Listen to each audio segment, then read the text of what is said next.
Hello, I'm C.W. Lovett, and welcome to another one of my readings.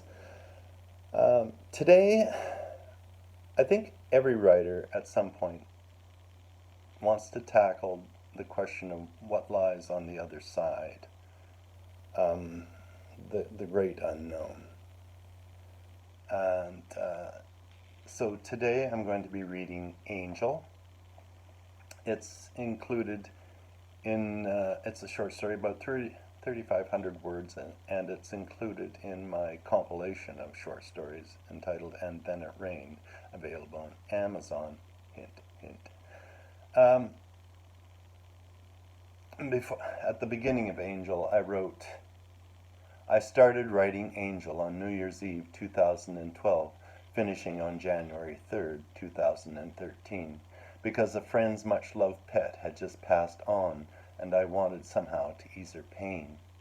As so often happens while writing with a specific goal in mind, I believe that I failed, because of course there are no such words for a time like that. However, I also think that I came very close. So, Angel. My earliest memory of her occurred well before my first birthday. You might think that such an occurrence isn't possible. I assure you that it is, but only because of what happened later. It was in the morning, just after breakfast.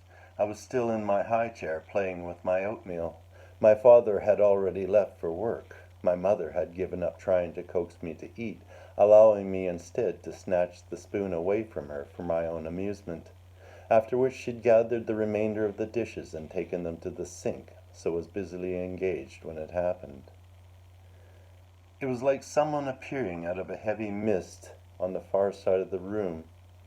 At first there was just a hint, the barest of outlines, growing ever stronger as her form gradually coalesced, until finally she was standing in front of me, not 10 feet away, as real as my mother, over by the counter, up to her elbows in a mountain of suds.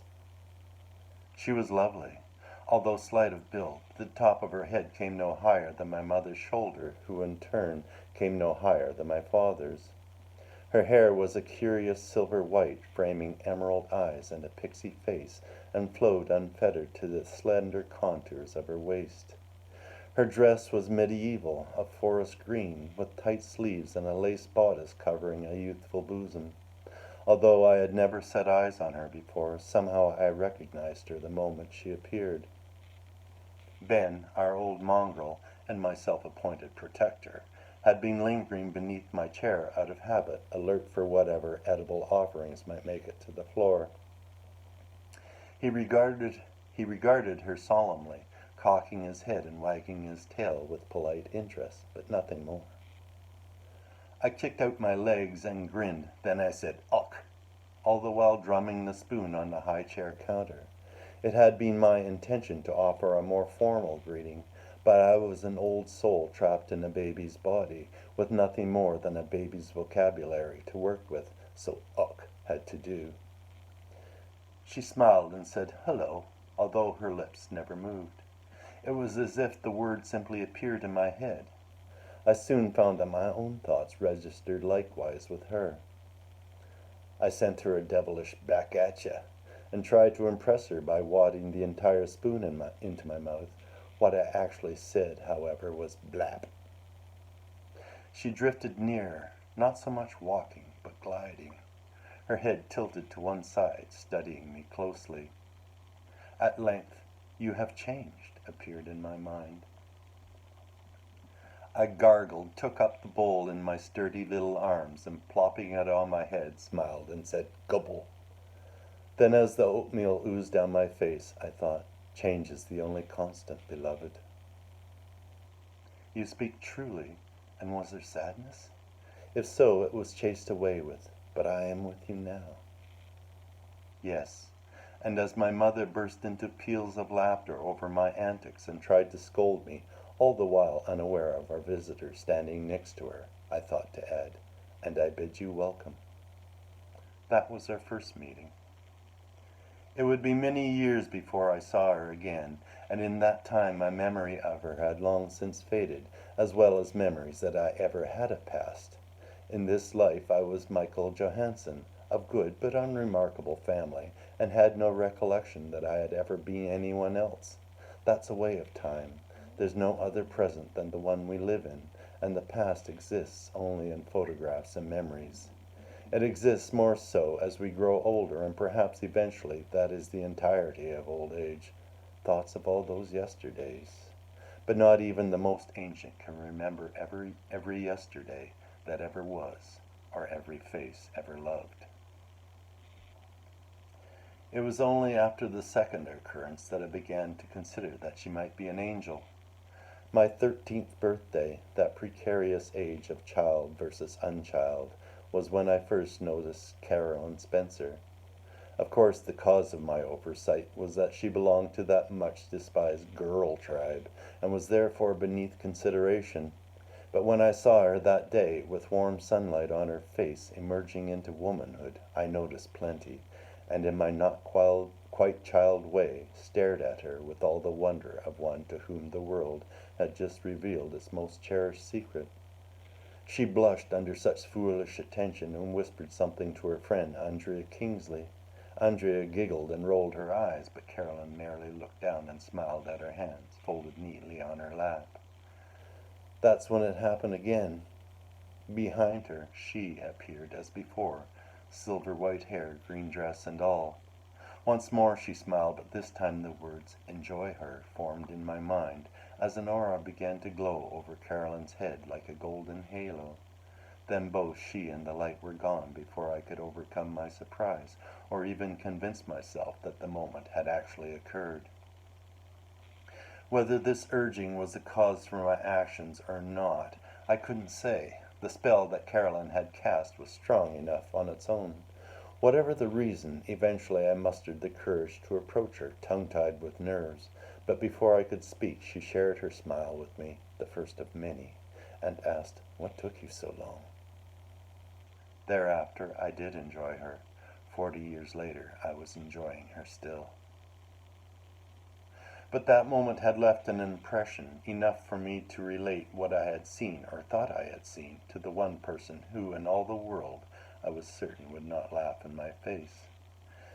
My mother's ancestry was Hungarian, her dark hair and swarthy complexion suggesting what might have been traces of Rom. Perhaps this held some significance, for my tale was not lost on her. She listened carefully to what I had to say before rendering judgment. "You are blessed, Michael," she pronounced with solemn pride. "There is an angel watching over you." Such tales are never more wondrous than at that age. In my excitement I related it to any and all who would listen, only to be patronized by my elders and scorned by my peers. I continued to remain stubbornly defiant for a time, but year after year, when a recurrence failed to materialize, my life moved on, and the episode was left in the past.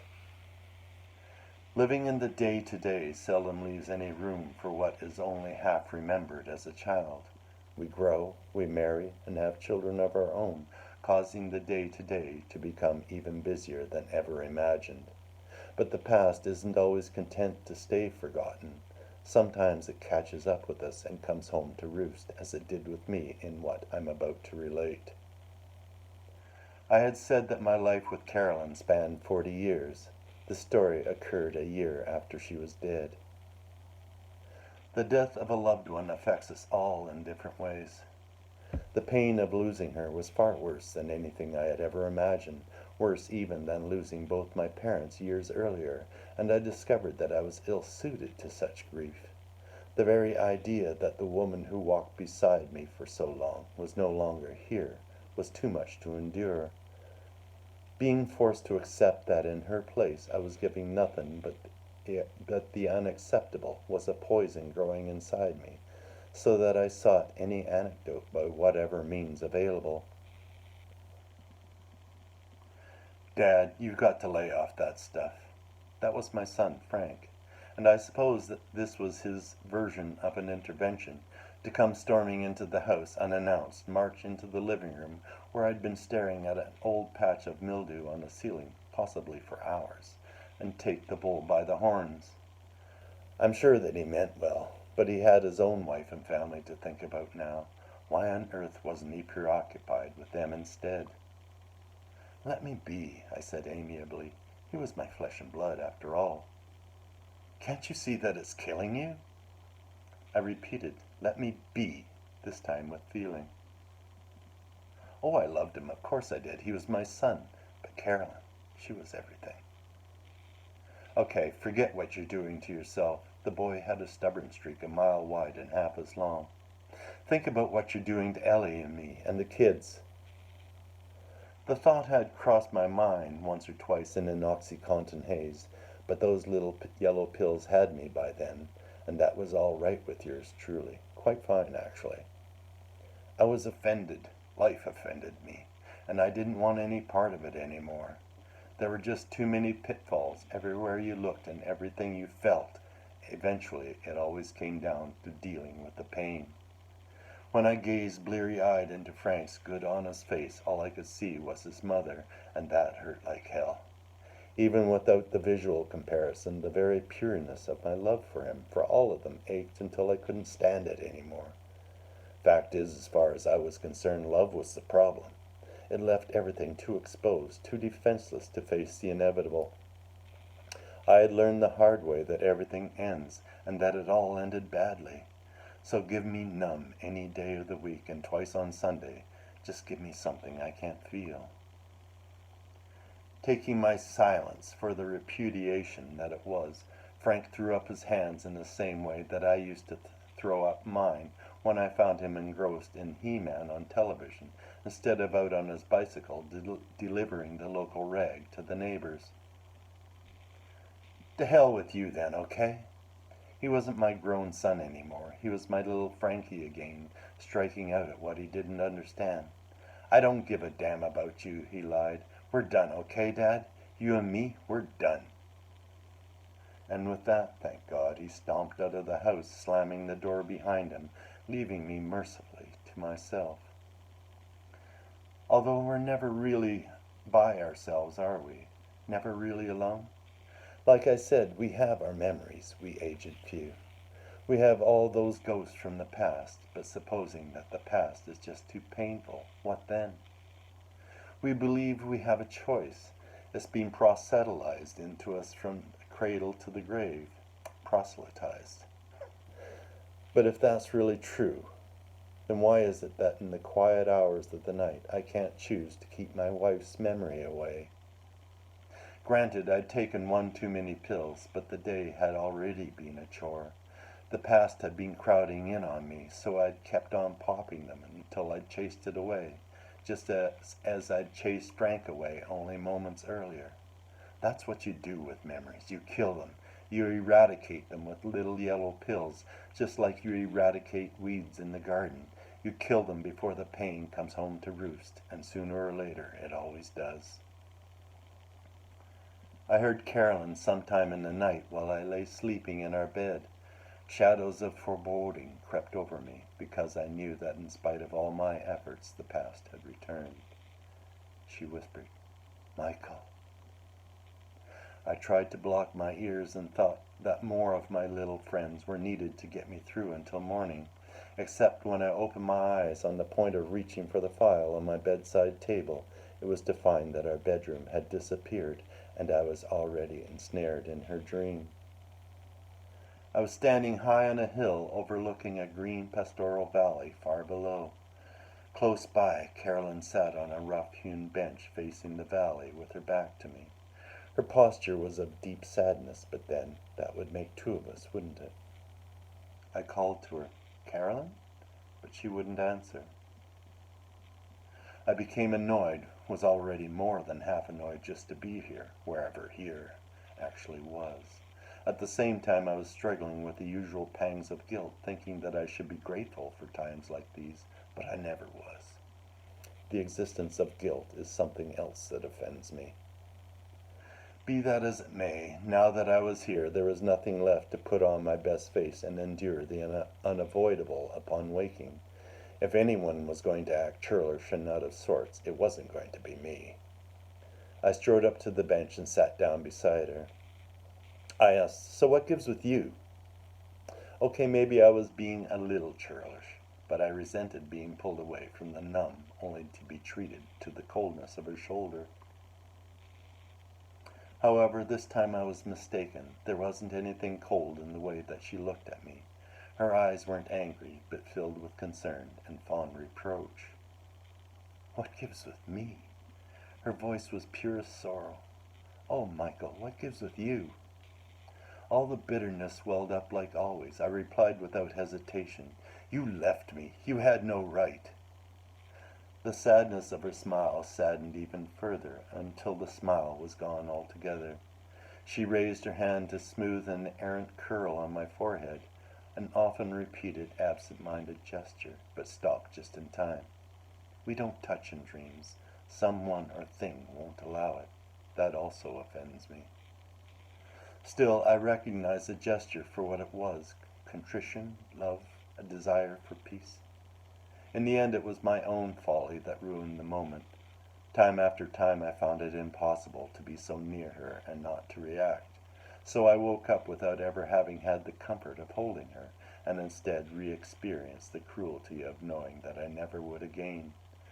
The old wounds had been reopened, and the harsh bite of my sorrow cut deeper than ever before. By now my reaction had become habit.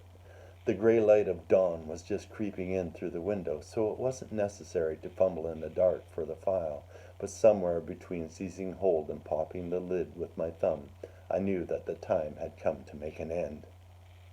It all made sense, and making sense out of anything was rare these days, thereby doubling its appeal. Now that I could see it all clearly, the only question was, just as Carolyn herself had asked so long ago, why had it taken me so long? I upended the file, depositing a mound of pills into my palm, more than sufficient for the cause. I sat there gloating over them, relieved that it was finally going to be over, when suddenly I felt the hair rising on the back of my neck, and I knew that I wasn't alone. Slowly I raised my head, fearful that my dead wife might still be lingering in the shadows, but it wasn't her at all.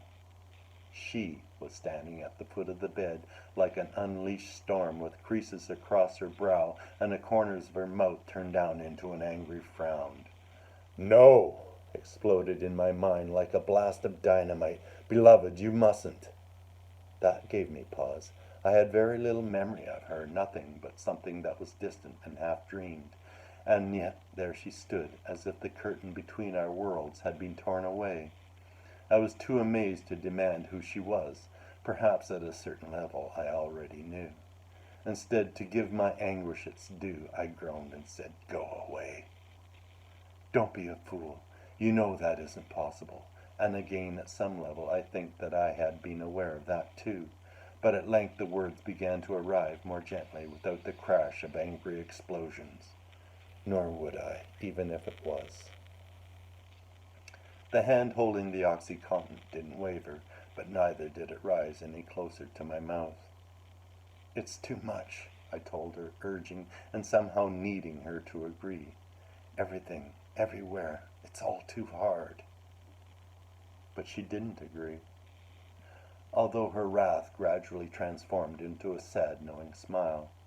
Instead, without a word, she drifted closer and took hold of my hand. I was too mesmerized to do other than let her. Soon I was encompassed in warmth, unaware that the pills had slipped from my fingers, pattering unheard amidst the folds of the covers.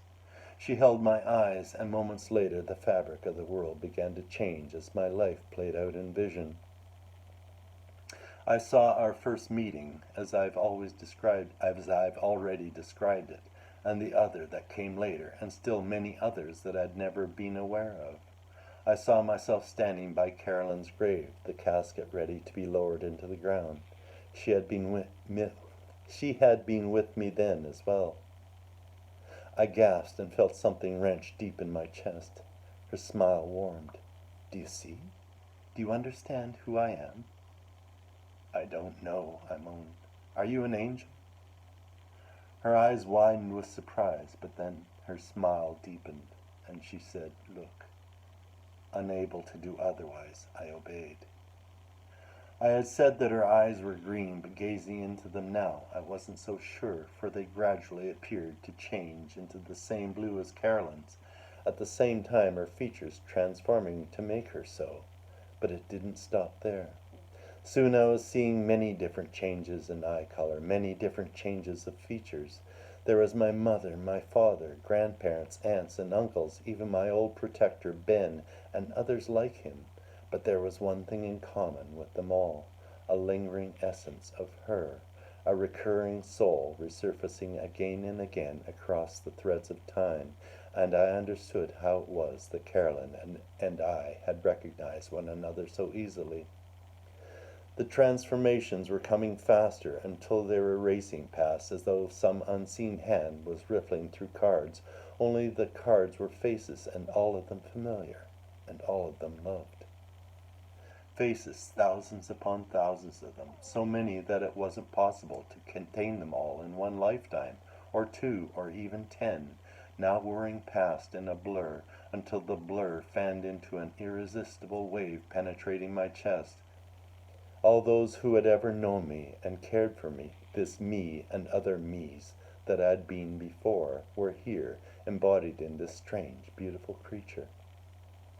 Eventually the question was asked a second time. Now do you see? Now do you understand? I heard myself answer, yes. Then louder, yes. And suddenly everything vanished and I was alone. Although not alone, never again. I sat in bed with the blankets draped around my hips, unwilling or unable to move. After a time, minutes, hours, I finally managed to rise and one by one, rooting through the covers, gathered all the pills and took them to the bathroom, ignoring the haggard reflection in the mirror while flushing them down the toilet. Then I went to the living room, to the sofa, amid all the clutter from a year of neglect, thinking in the dark, unsure that it hadn't been a dream, or that I might be dreaming still.